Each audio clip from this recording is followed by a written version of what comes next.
علامہ جزری رحمۃ اللہ تعالی علیہ بزرگ ہوئے ہمارے بہت بڑے. آپ فرماتے ہیں ایک دن میں ظہر کی نماز کی امامت کروا رہا تھا. جب نماز سے فارغ ہوا نا تو کیا دیکھا کہ کونے میں ایک شہباز بیٹھا. یہ والا شہباز نہیں جو ایک سر درخت سے اڑا تو دوسرا تو دوسرے سے اڑا تیسرا, جس کو آپ نیشنل جیوگرافک پہ دیکھتے ہیں. نہیں, حضور نبی علیہ الصلوۃ والسلام کا شہباز. آپ فرماتے ہیں ظہر بھی پڑھی, عصر بھی پڑھی, مغرب بھی پڑھی, عشاء بھی, لیکن حرکت نہیں کی اس نے, وہاں بیٹھا رہا. آپ فرماتے ہیں اس رات نا بادشاہ کے دربار میں محفل تھی. تو میں نے کہا ظہر سے بھوکا بیٹھا ہے. آپ فرماتے ہیں جب میں جانے لگا نا تو میں نے اس کے بھی کندھے پہ ہاتھ رکھ کے اس کو دعوت دی.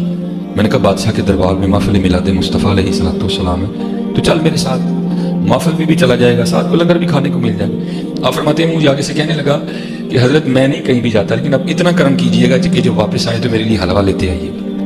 علامہ جزری رحمۃ اللہ تعالی علیہ فرماتے ہیں میں چلا گیا. فرماتے ہیں محفل میں بڑا خشوع خضوع, بڑا ذوق, بڑی کیفیت بنی. فرماتے ہیں مجھے یاد نہیں رہا حلوہ لانا.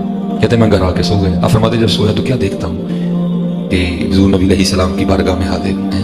آپ فرماتے ہیں دائیں جانب کم و بیش 1,24,000 انبیاء سلام اللہ تعالی علیہم اجمعین, اور بائیں جانب حضور نبی علیہ السلام کے سارے صحابہ رضوان اللہ تعالی علیہم اجمعین جلوہ گر. کہتے ہیں میں نبی علیہ السلام کی بارگاہ میں حاضر ہوا تو آپ نے روح انور پھیر لیا اور مجھے فرمانے لگے او جزری, آج ہمارے غلام نے تجھ سے حلوہ مانگا تو نے حلوہ ہی نہیں کھلایا. کہتے آج میرے غلام نے تجھ سے حلوہ مانگا تو نے حلوہ ہی نہیں کھلایا. علامہ جزری رحمۃ اللہ تعالی فرماتے میری آنکھ کھل گئی. اور فرماتے میں اٹھ کے نا میں مسجد کی جانب بھاگا. کہتے جب مسجد گیا نا تو مسجد کا دروازہ حرکت میں تھا لیکن مسجد میں کوئی نہیں تھا. اس بات کی نشاندہی کر رہا تھا کہ شہباز ابھی اٹھ کے گیا. کہتے ہیں میں اس کے پیچھے بھاگے, آگے جا کے میں نے اس کو جا پکڑا, ہاتھ جوڑے, اے حضرت معاف کر چھوڑ, نہیں لانا یاد رہا, میرا گھر بالکل قریب ہے, میرے ساتھ چلے میرے گھر, میں آپ کو وہاں سے تازہ حلوہ بنا کے کھلاتا ہوں. تو آپ فرماتے ہیں وہ آگے سے مجھے کہتا ہے حضرت اب حضور نبی علیہ الصلوۃ والسلام سارے انبیاء اور صحابہ کے ساتھ تشریف لائیں گے تو پھر مجھے حلوہ ملے گا. غلام بن کے ماننے کی غلطی ہوئی ہے. ویسے تو بڑے فخریہ کہتے ہیں کہ جی وہ تو ائمہ اکرام کے اقوال ہیں کہ ہماری کوئی بات بھی قرآن و سنت کے خلاف ہو تو اسے چھوڑ دو, دیکھو ہم اندھی تقلید نہیں کرتے, اور فخریہ یہ بات بتاتے ہیں. لیکن پریکٹیکلی کوئی ایک بات انہیں بتا کے بتائیں اور دیکھیں ان کے چہرے بتائیں گے کہ ان کے اوپر کیسی ناگواری آئے گی. قرآن و سنت کی دشمنی ان کی گھٹی کے اندر آ چکی ہوئی ہے. اتخذوا احبارہم ورہبانہم اربابا من دون اللہ. یہود و نصارہ نے اپنے علماء کو اور اپنے صوفیوں جوگیوں کو رب مان لیا ہوا تھا اللہ کے مقابلے پر. اب اس آیت مبارکہ کی شرح میں ایک حدیث ہے, اس کی صحت پہ اختلاف ہے لیکن شیخ البانی اس کو حسن درجے میں مانتے ہیں. جامعہ ترمذی میں ہے, مسند احمد کے اندر موجود ہے, اور شاہ ولی اللہ دہلوی نے بھی تقلید کے رد میں اس حدیث کو حجت اللہ البالغہ میں نقل کیا ہے کہ حاتم طائی جو تھے مشہور عرب کے ایک سخی, ان کے بیٹے مسلمان ہو گئے عدی ابن حاتم. وہ نبی اسلام کے پاس حاضر ہوئے اور کہا کہ یا رسول اللہ قرآن میں ایک آیت ایسی ہے جو مجھے کھٹکتی ہے, میں چاہ رہا ہوں میں آپ سے اس کا فہم سمجھ لوں. یہ جو سورہ توبہ کی آیت نمبر 31 اتخذوا احبارہم ورہبانہم اربابا من دون اللہ, کہ یہود و نصارہ نے اللہ کے مقابلے پر اپنے مولویوں کو, صوفیوں کو, جوگیوں کو, بزرگوں کو, بزرگان دین کو, علماء کرائم کو, علماء کرام کو, کرائم انگلش والا علماء سو کے لیے وہ بھی درست ہے اپنی جگہ, یہ جو رب مان لیا ہوا تھا. تو ہم تو خود عیسائی رہے, ہم نے تو کبھی عبادت نہیں کی اپنے علماء کی.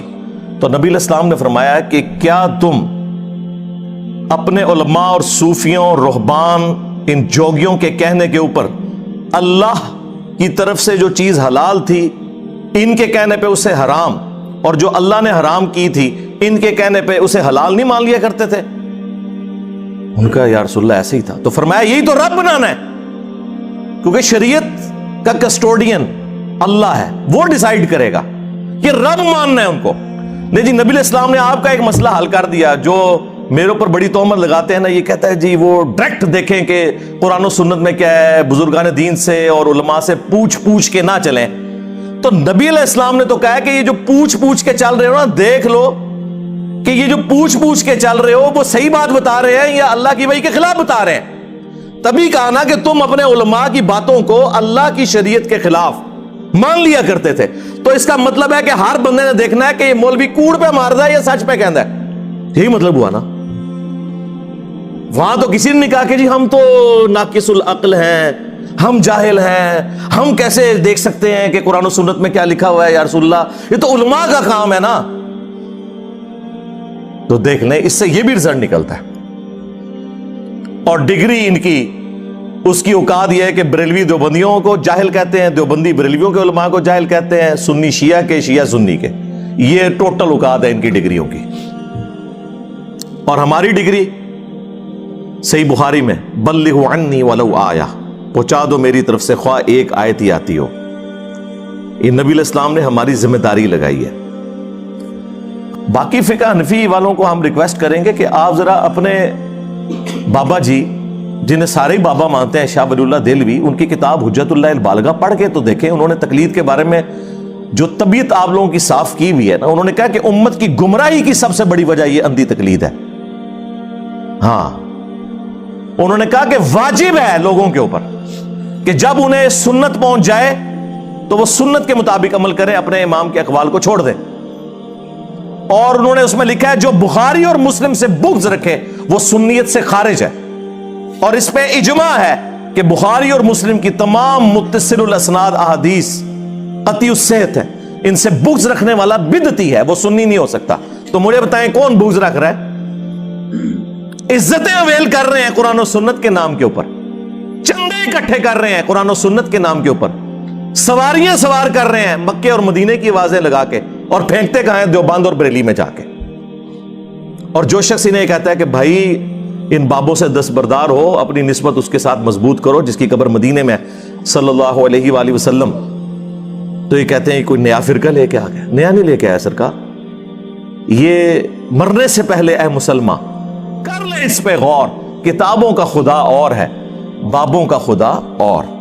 بابے بھی اسی خدا کو مانتے ہیں لیکن ان کوالٹیز کے ساتھ نہیں جو وحی کے ذریعے آئی ہیں, بلکہ ان کوالٹیز کے ساتھ جو ان کے بزرگوں نے تعلیم فرمائی ہیں. تو دیکھیں سرکار پھر اللہ نے تو بلا کیڑی چھڑی ہے. ہاں, جڈی گمراہی سی نا اڈی اڈی بلا چھڑ دیتی ہے. میرے نبی سا ہے ہی کوئی نہیں, تیرے بابے تے شاہ ہی کوئی نہیں. ٹھیک ہے نا. ہاں, تو وہ آپ یہ دیکھیں, یہ جب کبھی گمراہی بڑے لیول کی آتی ہے نا تو اس کے آگے پھر ہرڈل اور رکاوٹ, اور اسے ختم کرنے کے لیے اسی لیول کی بڑی آواز پھر بلند ہوتی ہے. اور یہ یقین کریں کہ مجھے بھی نہیں پتا کہ مجھے کس طریقے سے اللہ تعالیٰ نے لا کے تو اس پلیٹ فارم پہ اتنی دلیری کے ساتھ کھڑا کر دیا. یہ انسان اپنی مرضی سے کچھ نہیں کر سکتا. اللہ تعالیٰ وقت کے ساتھ حالات و واقعات فیوریبل کرتا ہے. ظاہر ہے کہ ابھی اس وقت جو ہم باتیں کر رہے ہیں, آج سے 15-20 سال پہلے تو تصور ہی نہیں تھا, ملک کے حالات ہی ایسے نہیں تھے. ہر چیز فیوریبل ہوتی ہے, اللہ تعالیٰ کی تائید شامل ہوتی ہے, تو پھر یہ معاملات بہتری کی طرف جاتے ہیں.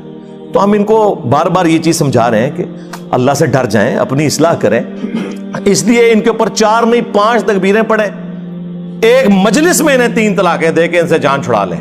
یہ ان کی اصلاح ممکن نہیں سوائے اس کے کہ آپ لوگوں کو قرآن و سنت کی تعلیمات بتائیں اور ان لوگوں کو ایکسپوز کریں کہ یہ کس طریقے سے دین کا مذاق اڑا رہے ہیں.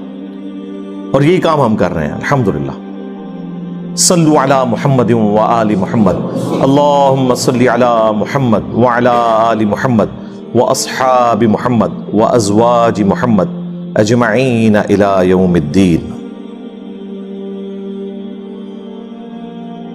ہو ٹر گئے سانو کلیاں چھڑ کے,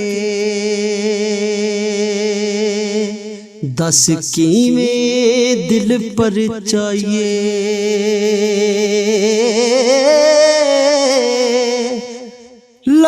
لاگیوں جیڑی اگ وچ سینے, ہن کا دے نال بجھائیے.